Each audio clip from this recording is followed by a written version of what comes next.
Warahmatullahi wabarakatuh. Innal hamdalillah nahmaduhu wa nasta'inuhu wa nastaghfiruh wa na'udzu billahi min syururi anfusina wa min sayyiati a'malina. May yahdihillahu fala mudhillalah wa may yudlil fala hadiyalah. Ashhadu an la ilaha illallah wahdahu la syarikalah wa ashhadu anna Muhammadan abduhu wa rasuluhu la nabiyya ba'dah. Ya ayyuhalladzina amanu taqullaha haqqa tuqatih wa la tamutunna illa wa antum muslimun.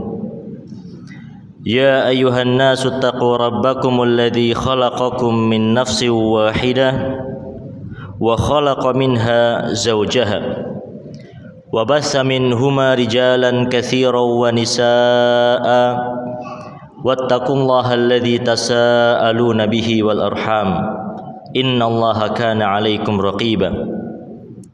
Ya ayyuhalladzina amanu taqullaha wa qulu qawlan sadida yuslih lakum a'malakum wa yaghfir lakum dhunubakum wa may yuti'illaha wa rasulahu faqad faza fawzan 'azima.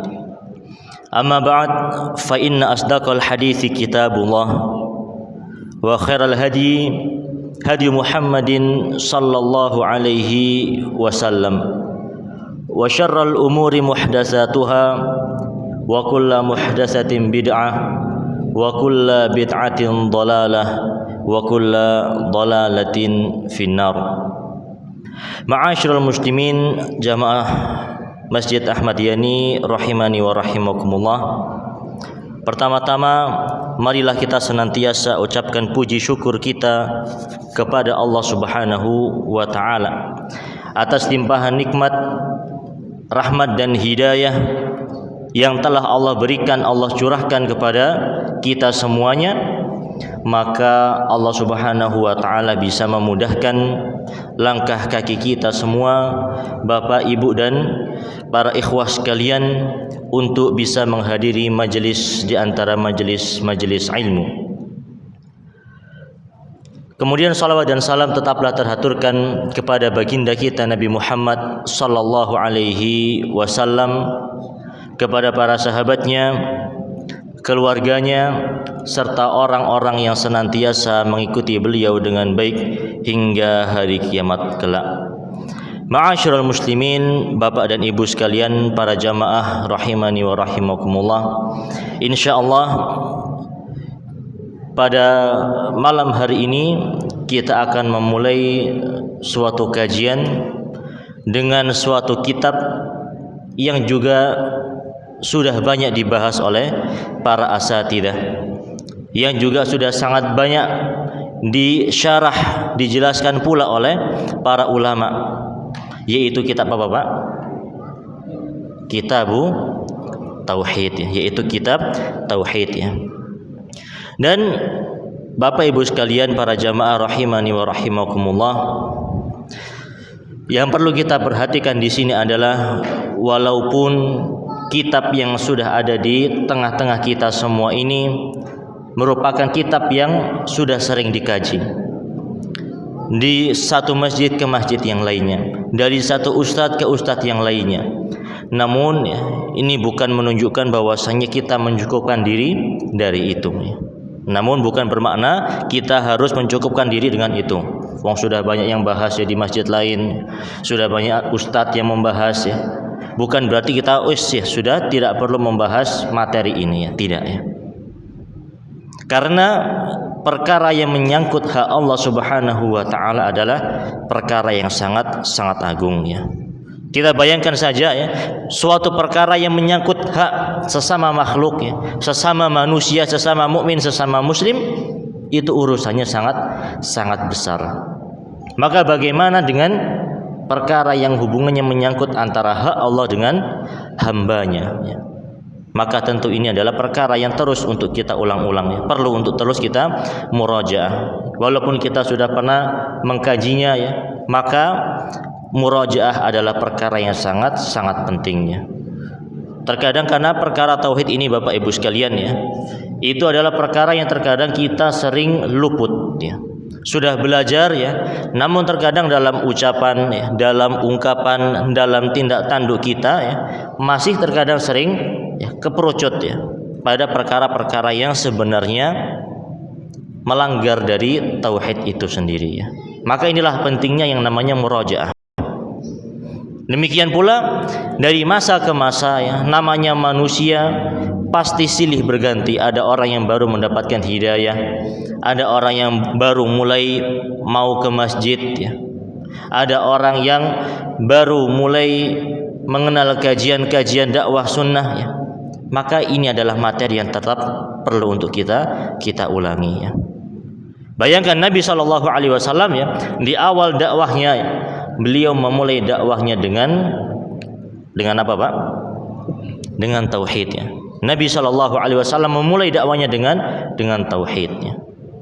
Kemudian tatkala beliau menjelang akhir wafatnya,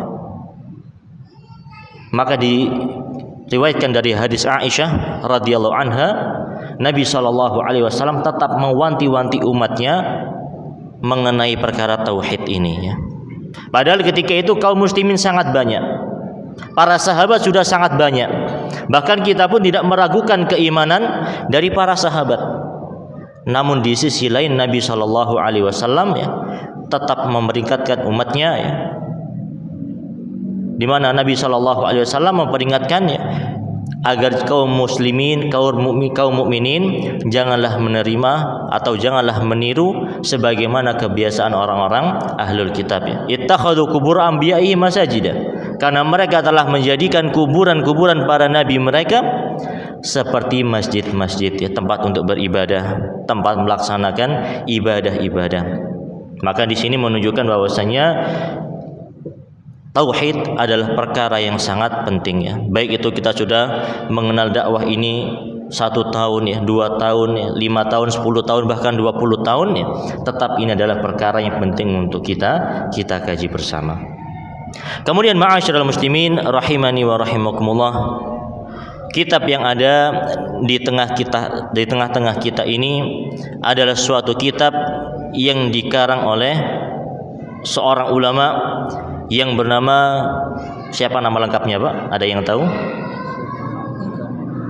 Nah, itu nama kurang lengkapnya ya. Kalau nama lengkapnya bagaimana? Yang pakai bin ya. Ada yang ingat ya?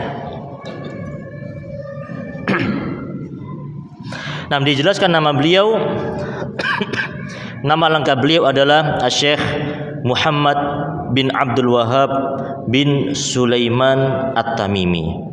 Nah, ini adalah nama lengkap beliau, Syekh Muhammad bin Abdul Wahhab bin Sulaiman At-Tamimi rahimahullahu taala. Disebutkan oleh Syekh Muhammad bin Saleh atau Syekh Saleh Al-Utsaimin, wulida fil Uyainah ya. Beliau adalah ulama yang dilahirkan di daerah Uyainah ya. Beliau adalah seorang ulama terkemuka yang dilahirkan di daerah Uyainah ya. Di mana itu Pak?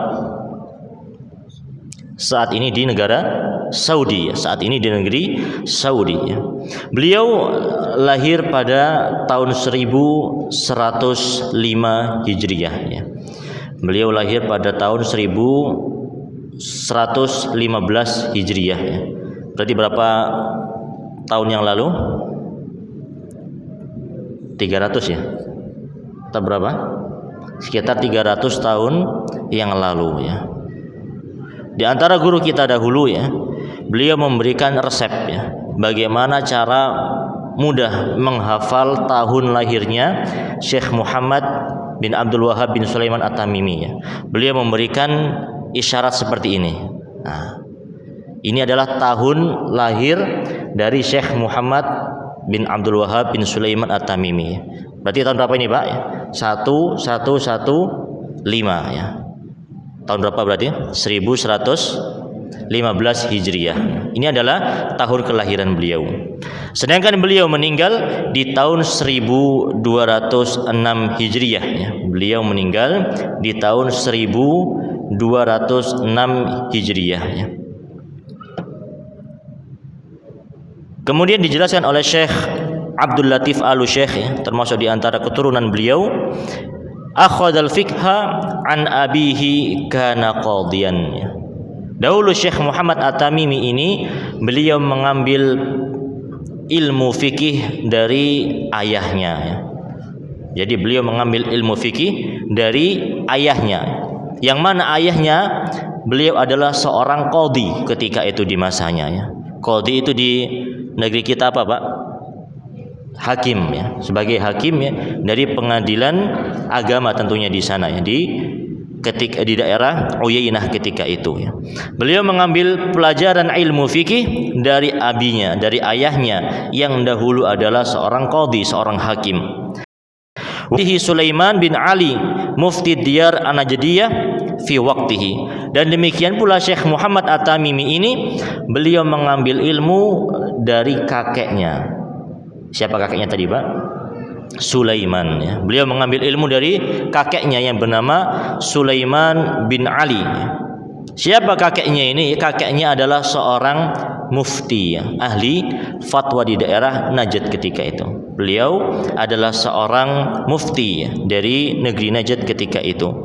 Wa sanaduhul muttasil bi a'immatil madhhab ilal imami Ahmad ya.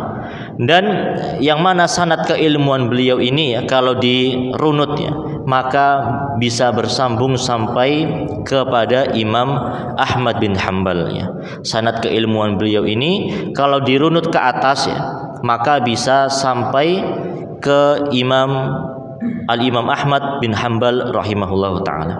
Maka ini juga sebagai bantahan ya bagi orang-orang yang mengatakan sesungguhnya orang-orang yang mengenal dakwah sunnah, yang membumikan dakwah salafiyah, mereka adalah orang-orang yang ilmunya tidak tersambung dengan para ulama ya. Di antara tuduhan tersebut adalah menuduh bahwasanya para ulama-ulama ini mereka belajar secara otodidak ya, belajar sendiri, membaca sendiri, kemudian mengambil kesimpulan sendiri, makanya salah. Ini adalah perkataan mereka.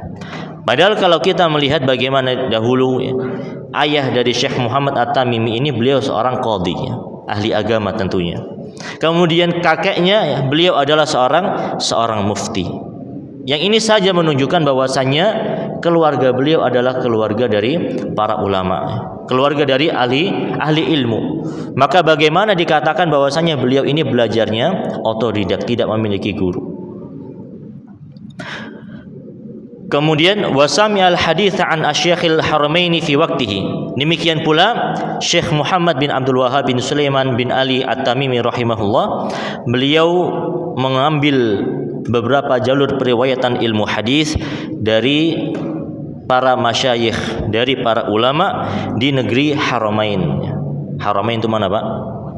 Makkah dan Madinah. Jadi beliau pun mengambil sanad keilmuan hadis, jalur periwayatan hadis dari ulama-ulama yang berada di Al-Haramain, baik Madinah atau di Mekah. Wa ajazahul katsiru minhum, bahkan di antara para ulama tersebut mengijazahi Syekh Muhammad bin Abdul Wahhab bin Sulaiman At-Tamimi rahimahullahu taala. Wa min a'lamihim muhadditsul haramain Syekh Muhammad Hayat As-Sindi. Dan di antara yang beliau mengambil ilmu hadis darinya ya, banyak meriwayatkan hadis darinya adalah Syekh Muhammad Hayat As-Sindi. Beliau adalah salah seorang pakar hadis ya. Maka ini sekali lagi menunjukkan bahwasanya pengarang kitab ini beliau adalah seorang ulama yang mulia. Beliau pun tumbuh dari keluarga para ulama, ayahnya ulama ya. Demikian pula kakeknya seorang ulama. Demikian pula beliau mengambil ilmu dari para ulama di negerinya, terutama juga di Al-Haramain. Maka ini adalah muqaddimah singkat terkait dengan siapa pengarang dari kitab yang akan kita kaji ini. Kemudian berikutnya, ma'asyiral muslimin, para jamaah rahimani wa rahimakumullah, Setelah mengucapkan bismillahirrahmanirrahim, kemudian mengucapkan sholawat, ya, maka di sini Asy-Syaikh atau penulis menyebutkan Kitabu At-Tauhid, ya. Beliau menyebutkan kitab At-Tauhid yang merupakan, ini juga merupakan nama dari kitab yang akan beliau bahas di sini, ya. Dan para ulama menjelaskan bab yang pertama ini, ya, kalau di situ artinya apa, Pak? Bab pertama bagaimana? Tauhid, kedudukan dan hakikat dan keutamaannya, ya. Kalau di dalam teks bahasa Arabnya, ya, bab pertama, ya, beliau mengatakan Kitabu At-Tauhid, ya. Ini adalah kitab tauhid, ya. Yang dimaksud di sini adalah bayanu wujubi tauhid, ya. Bab pertama ini akan beliau sebutkan beberapa dalil yang menerangkan tentang kewajiban seorang mentauhidkan Allah Subhanahu wa taala, ya. Tentang dalil-dalil yang menunjukkan bahwasanya tauhid merupakan suatu perkara yang wajib, ya. Kemudian kita masuk ke dalam pengertian tauhid terlebih dahulu, ya. Dijelaskan oleh Syekh Muhammad bin Shalih Al-Utsaimin rahimahullah di dalam kitab beliau Al-Qaulul Mufid, ya. Beliau mengatakan amma tauhidu fahuwa fil lughati masdaru wahhada asy-syai'a idza ja'alahu wahidan, ya. Adapun secara bahasa, ya, secara bahasa makna tauhid adalah apa, Pak? Tauhid itu bahasa apa? Bahasa Jawa, Sunda, Madura, ya. Bahasa Arab. Nah, secara bahasa, ya, maka tauhid artinya apa? Itu secara istilah. Nah, kalau secara bahasa bagaimana? Secara bahasa dijelaskan para ulama, ya, tauhid, ya, berasal dari kata wahada, ya, yaitu menjadikan satu, ya. Menjadikan sesuatu itu menjadi satu. Ini adalah secara bahasa dari makna tauhid, ya. Menjadikan sesuatu itu menjadi satu, ya. Jadi yang awalnya banyak, ya, kemudian dijadikan satu, ya, diperas yang murni. Nah, maka itu adalah tauhid secara bahasa. Wa fi syar'i, ya, adapun setelah secara istilah dalam syariat kita, apabila disebut kata tauhid, maka maksudnya adalah ifradullahi ta'ala bima yakhtassu bihi, ya, yaitu mengesahkan Allah Subhanahu wa taala dalam hal yang menjadi kekhususan Allah. Makna tauhid secara istilah mengesahkan Allah dalam hal-hal yang menjadi kekhususan Allah, ya. Mengesahkan Allah dalam perkara-perkara yang menjadi kekhususan Allah Subhanahu wa taala, ya. Wa yanqasimu tauhidu ila salasati aqsam, ya. Maka tauhid, ya, menurut para ulama, ya, terbagi menjadi berapa, Pak? Terbagi menjadi 3, ya. Jangan dilihat jarinya, Pak, ya. Terbagi menjadi 3, ya. Tauhid, ya, menurut para ulama, penjelasan para ulama, ya, maka dia terbagi menjadi 3, ya. Apa saja? Yang pertama, tauhid rububiyah, ya. Kemudian yang kedua, tauhid uluhiyah, ya. Kemudian yang ketiga, tauhid asma was sifat, ya. Yang ketiga adalah tauhid asma was sifat, ya. Dan ini adalah sebagaimana firman Allah Subhanahu wa taala, ya, pembagian ini, ya, menurut para ulama, ya, bisa diambil dari firman Allah Subhanahu wa taala di surat Maryam ayat ke-65, ya, di antara dalil, ya, sehingga para ulama menganalisa, ya, tauhid dibagi menjadi 3. Di antara dalilnya adalah firman Allah di surat Maryam ayat yang ke-65, ya. Di dalam surat Maryam di ayat yang ke-65, Allah Subhanahu wa taala berfirman, Rabbus samawati wal ardi wa ma bainahuma fa'budhu wastabir li'ibadatihi hal ta'lamu lahu samia, ya. Allah Subhanahu wa taala berfirman, dialah Allah Rabbus samawati wal ardi, Allah adalah Rabb dari langit dan bumi, wa ma bainahuma, dan apa-apa yang di antara keduanya, fa'budhu, maka ibadahilah dia, sembahlah dia, wastabir liibadatih, dan teguhlah di dalam beribadah kepadanya. Hal ta'lamu lahu samia, apakah engkau mengetahui bahwasanya ada sesuatu yang sama dengan Allah Subhanahu wa taala? Tentu tidak ada ya. Maka ini merupakan dalil bahwasannya tauhid dibagi atau bisa kita bagi menjadi 3 ya. Al-qismul awal ya. Yang pertama, jenis yang pertama yaitu tauhidu ar-rububiyah. Tauhidu ar-rububiyah ya. Apa makna, pengertian dan arti dari tauhid rububiyah, Bapak? Bagaimana? Hanya Allah sebagai pencipta. Yang lain sepakat ya? Makna dari tauhid rububiyah ya. Biasanya memang seperti ini Pak ya. Ketika ditanya berapa jenis tauhid ya, semuanya serempak menjawab 3 ya. Apa saja 3 itu ya?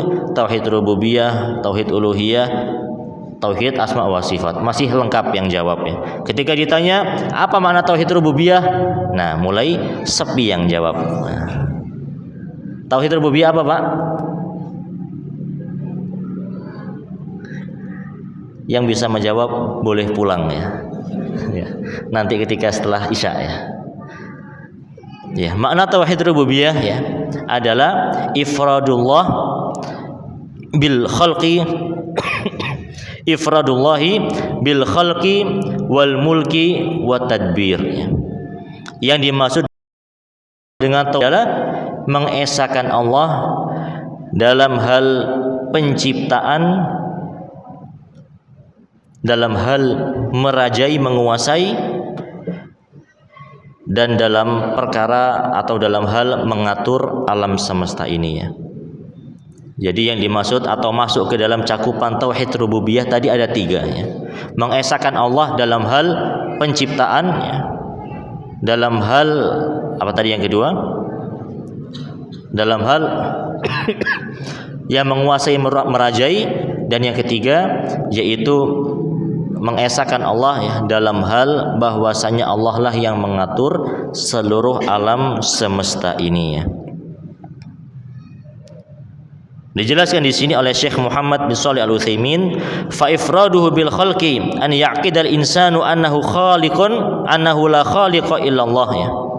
Yang dimaksud dengan tauhid jenis yang pertama ini ya, cakupannya tadi adalah mengesahkan Allah, meyakini bahwasanya Allah adalah zat satu-satunya yang menciptakan, yang menciptakan makhluk-makhluknya semua hanyalah Allah Subhanahu wa ta'ala. Sebagaimana firman Allah Subhanahu wa ta'ala, ala lahul khalqu wal amru. Ketahuilah bahwasanya hanya milik Allah lah al khalqu, penciptaan, wal amru, dan memerintah ya. Maka ini menunjukkan bahwasanya cakupan dari tauhid rububiyah yang pertama yaitu harus mengakui bahwasanya Allah yang menciptakan ya. Harus mengakui bahwasanya Allah yang menciptakan makhluknya. Kemudian yang kedua, cakupannya adalah apa tadi Pak? Cakupan tauhid rububiyah yang kedua, meyakini bahwasanya Allah adalah zat yang menguasai dan yang merajai ya. Tidak ada di alam semesta ini yang menguasai, yang merajai selain Allah Subhanahu wa ta'ala.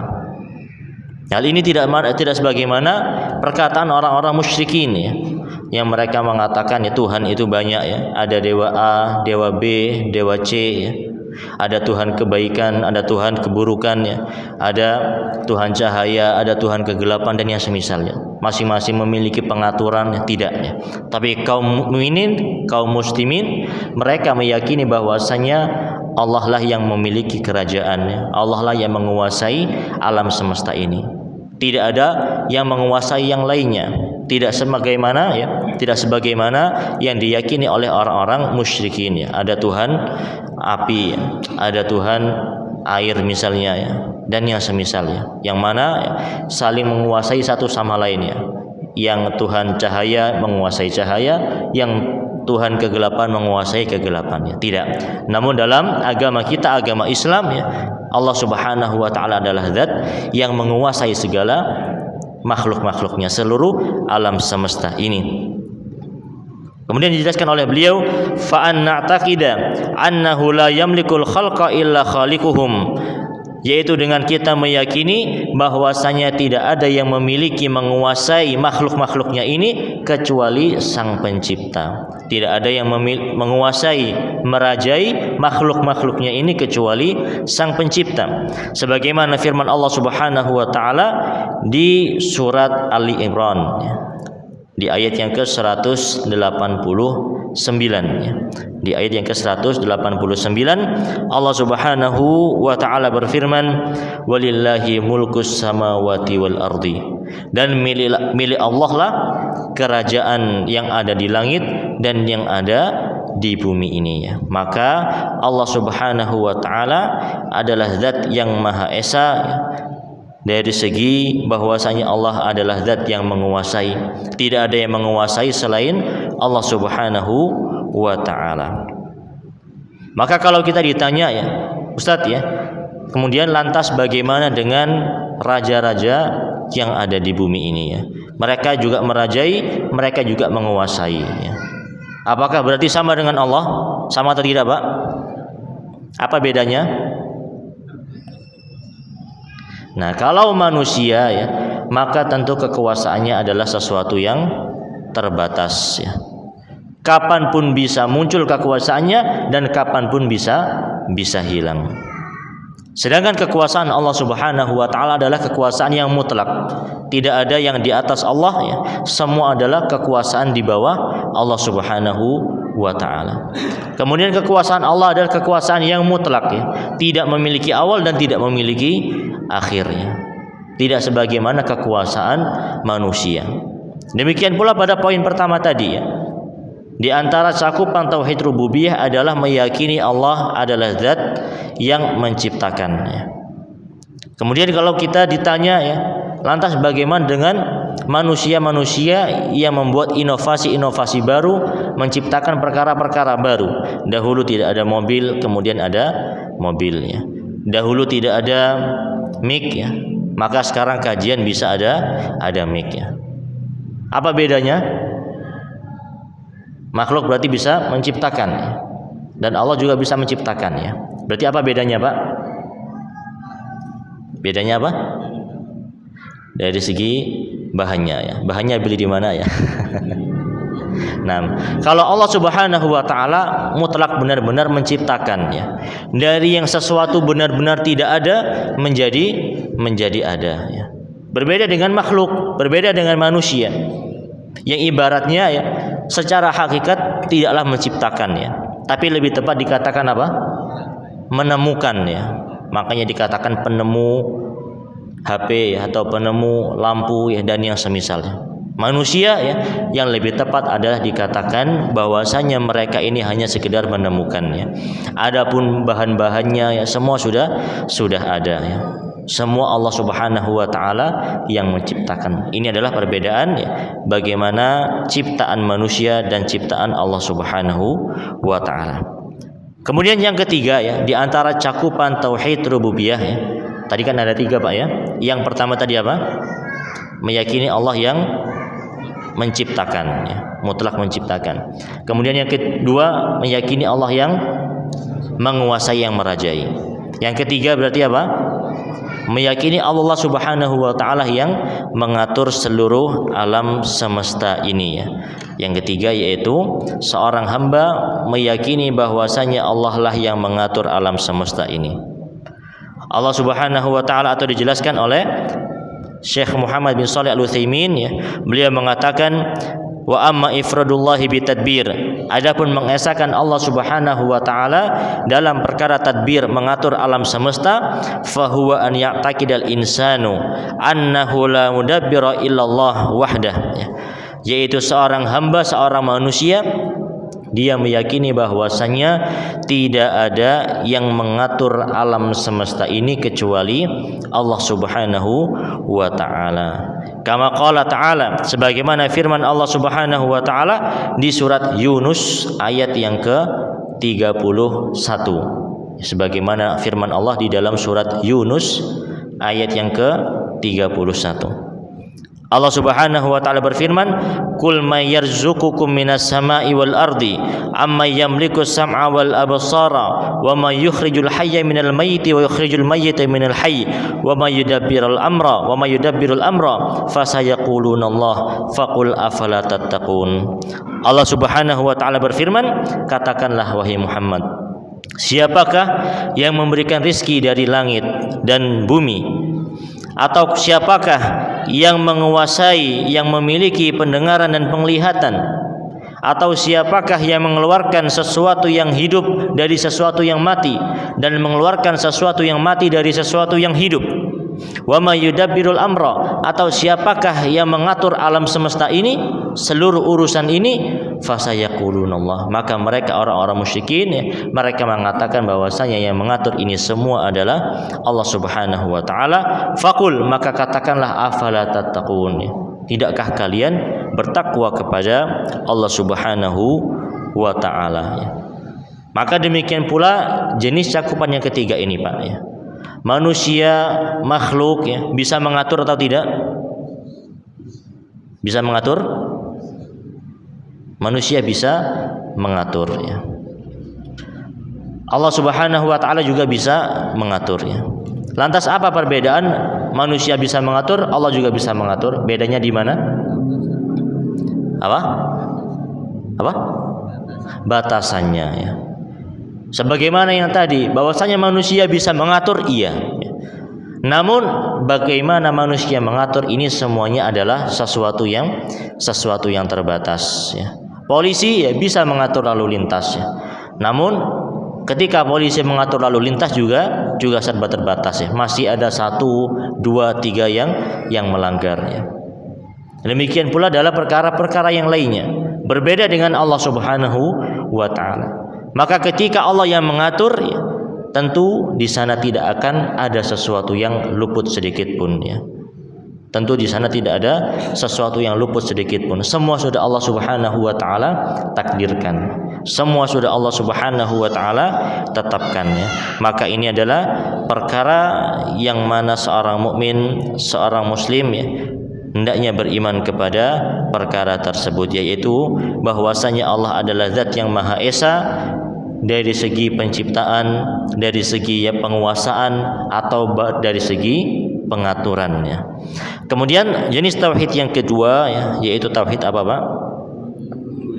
Tauhid uluhiyah, ya. Tauhid uluhiyah ini, ya, juga memiliki nama lain, ya. Ada yang menyebutnya tauhid uluhiyah, ada juga yang menyebutnya dengan nama lainnya. Apa nama lainnya? Tauhid ibadah, ya. Jadi tauhid uluhiyah ini ada beberapa penamaan, ya. Ada yang menyebut tauhid uluhiyah, ada pula yang menyebut dengan tauhid ibadah, ya. Ada yang menyebut dengan tauhid uluhiyah, dan ada pula yang menyebut dengan tauhid ibadah, ya. Nah, jenis tauhid yang kedua inilah yang lebih dikhususkan oleh pengarang kitab, yang kitabnya, ya, ada di antara kita semua ini, ya. Jadi kitab tauhid di sini, ya, memang tauhid secara umum. Namun secara khusus, ya, beliau di sini ingin menekankan pembahasan mengenai tauhid jenis yang kedua ini, tauhid ibadah, tauhid uluhiyah, ya. Jadi di sini pengarang tidaklah secara khusus membahas tauhid rububiyah, dan tidak pula secara khusus membahas mengenai tauhid asma wa sifat. Walaupun ada sedikit merepet-merepet, ya. Namun secara khusus, ya, beliau ingin menekankan masalah tauhid uluhiyah atau tauhid ibadah di dalam kitab yang beliau karang ini, ya. Kemudian berikutnya, ya, apa makna dari tauhid ibadah atau tauhid uluhiyah? Nah, mengesahkan Allah Subhanahu wa taala dalam beribadah, ya, atau dalam bahasa Arabnya adalah ifradullahi bil ibadah. yaitu mengesahkan Allah Subhanahu wa taala dalam perkara ibadah. Apa dalilnya ya? Dalilnya adalah firman Allah Subhanahu wa taala di surat Luqman pada ayat yang ke-30 ya. Di surat Luqman di ayat yang ke-30 ya. Allah Subhanahu wa taala berfirman, "Dzalika bi annallaha huwal haq wa anna ma yad'una min dunihil batil." Ya. Yang demikian itu adalah karena Allah Subhanahu wa taala adalah sesembahan yang hak. Adapun apa-apa yang mereka seru, mereka berdoa, mereka ibadahi selain Allah adalah sesembahan yang batil, sesembahan yang tidak benar. Maka ini menunjukkan bahwasannya tauhidul ibadah atau tauhid uluhiyah, yaitu seorang hamba, seorang mukmin, seorang muslim, mereka atau dia mengesahkan Allah Subhanahu wa taala dari segi ketika dia beribadah, tidak berdoa kepada selain Allah Subhanahu wa taala ya. Tidak menyembah kepada selain Allah Subhanahu wa taala ya, dan jenis-jenis ibadah yang lainnya.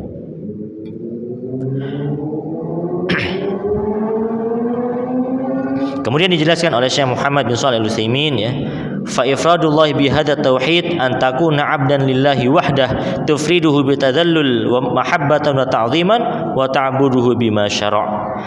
Yang dimaksud dengan tauhid, mengesahkan Allah di sini dengan tauhid jenis yang kedua ini, yaitu seorang menjadi hamba Allah Subhanahu wa ta'ala semata, benar-benar menjadi hamba Allah, tidak mengibadahi kepada selain Allah, benar-benar mengesahkan Allah dengan merendahkan diri kepada Allah Subhanahu wa ta'ala, mahabbatan wa ta'ziman, dalam rangka cinta dan mengagungkan Allah Subhanahu wa ta'ala, dalam rangka cinta dan mengagungkan Allah Subhanahu wa ta'ala. Kemudian beliau mengatakan, idz minas safahi an taj'ala al makhluqal haditsal ayila lil fana ilahan ta'buduhu ya. Di mana Syekh Al-Utsaimin di sini beliau mengatakan, dan di antara bentuk suatu hal yang tidak tepat ya, di antara suatu bentuk kebodohan adalah seorang manusia dia menyeru, dia menjadikan makhluk di antara makhluk-makhluk Allah sebagai Tuhan-Tuhan selain Allah Subhanahu wa ta'ala. Dikatakan oleh beliau termasuk di antara ketidaktepatan ya, kebodohan adalah seorang manusia menjadikan makhluk sebagai Tuhan-Tuhan selain Allah Subhanahu wa ta'ala. Sebagaimana dalam ayat-ayat Al-Quran ya, dijelaskan ya bahwasannya ya, bagaimana orang-orang musyrik ini ya, mereka membuat Tuhan-Tuhan mereka dengan tangannya sendiri ya. Mereka membuat berhala-berhala, mereka pahat dengan kayu-kayu, dari batu-batu. Kemudian setelah itu mereka mengibadahi apa-apa yang mereka buat dengan tangan-tangan mereka sendiri ya. Padahal Tuhan-Tuhan yang mereka sembah tidak bisa mengadakan dirinya sendiri. Kalau mau ada harus ada yang memahat ya, harus ada yang membuatnya. Maka ini adalah diantara perkara yang menunjukkan bahwasanya agama Islam adalah agama yang hak ya, yang menunjukkan bahwasanya agama Islam ini sesuai dengan fitrah manusia ya. Karena tidak mungkin ya sesuatu yang kita ciptakan sendiri kemudian kita mengibadahinya ya. Atau mungkin juga ada di antara orang-orang yang menyembah atau mengagungkan hewan di antara hewan-hewan yang telah Allah Subhanahu wa ta'ala ciptakannya. Hewan tersebut diagungkan ya, dikasih makan ya, makan dia sendiri yang ngasih ya, dia sendiri yang memberi, manusia itu sendiri yang menyiapkan, dia sendiri yang menyiapkan rumput-rumputnya ya, makanan-makanannya ya. Namun tatkala di suatu waktu ya, mereka mulai mengagungkan apa yang mereka pelihara sendiri, hewan yang mereka pelihara sendiri ya. Bahkan naudzubillah ya, kotorannya dijadikan rebutan untuk yang dikatakan sebagai suatu keberkahan. Bagaimana berkah ya? Yang makan ya, yang ngasih makan dia sendiri ya. Hewan itu tidak bisa cari makan sendiri ya. Dia sendiri, manusia itu sendiri yang mencarikan makan ya. Manusia itu sendiri yang merawatnya. Kalau sakit ya juga manusia itu sendiri yang mengobatkannya ya. Namun ya tatkala di suatu hari ya, di hari-hari yang mereka agungkan ya, malah manusia ini ya, mereka berebut kotoran-kotoran dari hewan yang mereka sendiri mengasuhnya. Wal'iyadzubillah. Ini menunjukkan bahwasannya agama Islam adalah agama yang selaras dengan akal yang sehat ya. Selaras dengan akal yang sehat. Fahuwa fil haqiqah lan yanfa'aka la bi ijadin wala bi i'dadin wala bi imdadin. Karena sesungguhnya makhluk-makhluk tersebut ya secara hakikatnya tidaklah bermanfaat bagimu sedikit pun, baik tidak bisa menciptakan, tidak bisa mengadakan, dan tidak pula bisa menolong ya. Wa hadzal qismu kafara bihi wa jahadahu aktsarul khalqi. Dan tauhid jenis yang kedua inilah yang termasuk tauhid yang banyak diingkari, yang banyak didustakan oleh umat manusia ya. Tauhid jenis kedua inilah yang termasuk banyak diingkari dan banyak didustakan oleh umat manusia. Wa min ajli dzalik arsalallahu rusula wa anzala alaihimul kutuba. Qala ta'ala wa ma arsalna min qablika min rasulin illa nuhi ilaihi annahu la ilaha illa ana fa'budun ya. Dijelaskan di sini, dan tauhid jenis yang ini ya adalah tauhid yang banyak diingkari oleh umat manusia. Dan oleh karena itu Allah Subhanahu wa taala mengutus rasulnya. Dan Allah Subhanahu wa taala menurunkan kitabnya sebagaimana firman Allah di dalam surat Al-Anbiya ayat yang ke-25 ya. Dalam surat Al-Anbiya ayat yang ke-25 ya. Allah berfirman, "Wa ma arsalna min qablika min rasulin illa nuhi ilaihi annahu la ilaha illa ana fa'budun" ya. Allah berfirman, dan tidaklah kami utus rasul-rasul sebelummu kecuali kami wahyukan kepada mereka bahwasanya tidak ada ilah yang berhak diibadahi selain Dia, maka sembahlah aku, kata Allah Subhanahu wa taala. Biasanya bagaimana Pak? Azan dulu? Ya, kita azan terlebih dahulu, silakan. Nanti kita lanjutkan sedikit ya.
Asyhadu an la ilaha illallah.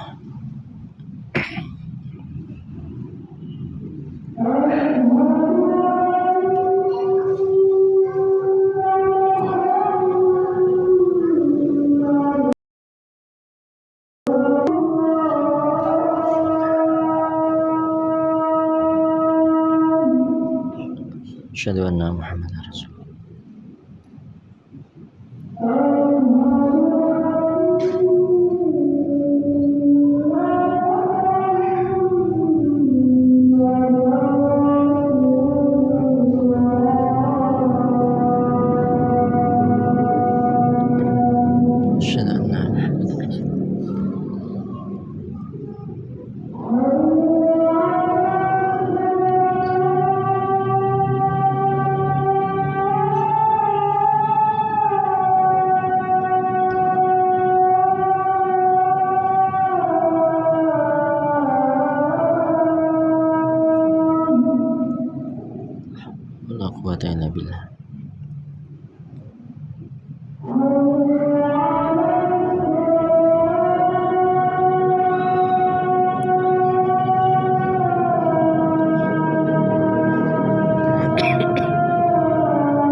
quwwata illa billah.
Nah, kita sedikit lanjutkan ya di tauhid jenis yang ketiga, yaitu tauhid apa Pak? Al-asma was sifat ya. Apa yang dimaksud dengan tauhid asma wa sifat? Sebelah yang kanan ya, dari tadi yang kiri terus ya. Apa Pak yang dimaksud dengan tauhid asma wa sifat?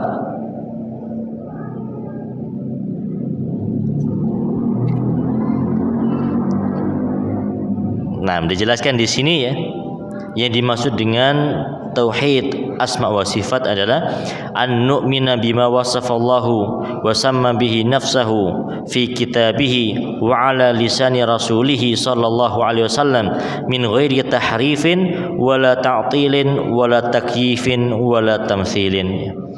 Yang dimaksud dengan tauhid al-asma wa sifat di sini adalah seorang hamba dia beriman atau mengimani apa-apa yang Allah sifatkan untuk dirinya sendiri ya. Seorang mengimani apa-apa yang Allah sifatkan untuk dirinya sendiri atau yang disifati oleh Rasulullah sallallahu alaihi wasallam atau yang disifati oleh Rasulullah sallallahu alaihi wasallam ya.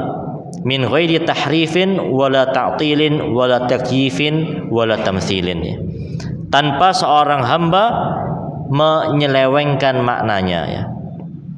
Nah, ini termasuk pengertiannya Pak ya. Seorang tadi mengimani apa yang Allah sifatkan untuk dirinya, apa yang Rasul sifatkan atau apa yang disifatkan oleh Rasulullah sallallahu alaihi wasallam tanpa empat hal ya. Tanpa menyelewengkan ya. Tanpa menolak, tanpa membagaimanakan, dan tanpa menyerupakan ya. Seorang mengimani ya, yang dimaksud tauhid asma wa sifat adalah seorang mengimani apa yang Allah sifatkan untuk dirinya sendiri atau apa yang disifati oleh Rasulullah sallallahu alaihi wasallam tanpa melakukan empat hal ya. Apa saja yang pertama tadi? Tanpa menyelewengkan. Yang kedua, tanpa menolak ya, sifat dan nama Allah Subhanahu wa taala. Kemudian yang ketiga, tanpa membagaimanakan ya, nama dan sifat Allah Subhanahu wa taala. Kemudian yang keempat, tanpa menyerupakan ya, tanpa menyerupakan ya. Maka ini adalah ahlu sunnah atau keyakinan dari ahlu sunnah wal jamaah dalam masalah asma wa sifat Allah Subhanahu wa taala. Dijelaskan oleh Syekh Utsaimin di sini, wa hadza tariqu idza salakahu al-insanu istaraha katsiran. Maka jalan ini ya, jalannya ahlu sunnah wal jamaah ini ketika meyakini asma wa sifat Allah, ketika diyakini ditempuh oleh seorang mukmin, maka ini adalah jalan yang menjadikan seorang itu nyaman ya. Seorang merasakan rehat ya, tidak terlalu pusing ya. Tidak sebagaimana orang-orang ahli kalam ketika membahas nama dan sifat Allah ya. dengan penjelasan yang sangat rumit ya, yang sangat bulat ya. Sampai ada sebagian dari ahlul kalam itu sendiri ya, yang mereka sebenarnya menolak Allah itu ada di langit ya. Akhirnya mereka mengatakan ya kalau untuk orang awam enggak apa-apa ya, meyakini Allah berada di langit ya. Padahal ini adalah sesuatu yang tidak mereka yakini ya. Ini menunjukkan bahwasanya apa yang mereka yakini adalah memang sesuatu yang bulat ya, sesuatu yang rumit, sesuatu yang agak ruwet ya. Berbeda dengan keyakinan dari ahlu sunnah wal jamaah dalam masalah nama dan sifat Allah Subhanahu wa ta'ala. Walihada lamma ja'a rajulun ilal imami Malik ya, bin Anas rahimahullah, qala ya Aba Abdillah ar-Rahmanu 'alal 'arsy istawa, kaifa istawa. Oleh karena itu ketika datang seseorang kepada Imam Malik bin Anas rahimahullah, orang tadi berkata, wahai Imam, Allah berfirman ar-Rahmanu 'alal 'arsy istawa, sesungguhnya Allah beristiwa di atas arsy-Nya. Kaifa istawa, bagaimana Allah beristiwa? Maka beliau Imam Malik rahimahullah mengatakan al-istiwa'u ma'lumun. Sesungguhnya makna istiwa itu adalah sesuatu yang sudah diketahui. Wal kaifu majhulun. Adapun bagaimananya itu adalah sesuatu yang tidak diketahui, hanya Allah yang tahu. Wasu'alu anhu wal imanu bihi wajibun, dan mengimaninya adalah perkara yang wajib.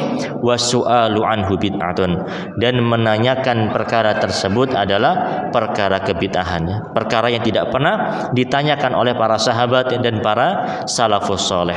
Maka keyakinan ahlu sunnah wal jamaah mengenai nama dan sifat Allah Subhanahu wa ta'ala adalah keyakinan yang mudah, tidak sebagaimana keyakinan dari para ahli kalam dan orang-orang yang mengikuti jejak mereka. Ini yang mungkin bisa kita bahas pada pertemuan kita malam hari ini, dan insyaallah pada pertemuan berikutnya kita akan masuk kepada firman-firman Allah Subhanahu wa ta'ala yang disebutkan di bab yang pertama tersebut. Dan kita tutup perjumpaan kita dengan doa kafaratul majlis. Subhanakallahumma bihamdik asyhadu alla ilaha illa anta astaghfiruka wa atubu ilaik. Jazakumullahu khairan wa barakallahu fikum. Assalamualaikum warahmatullahi wabarakatuh.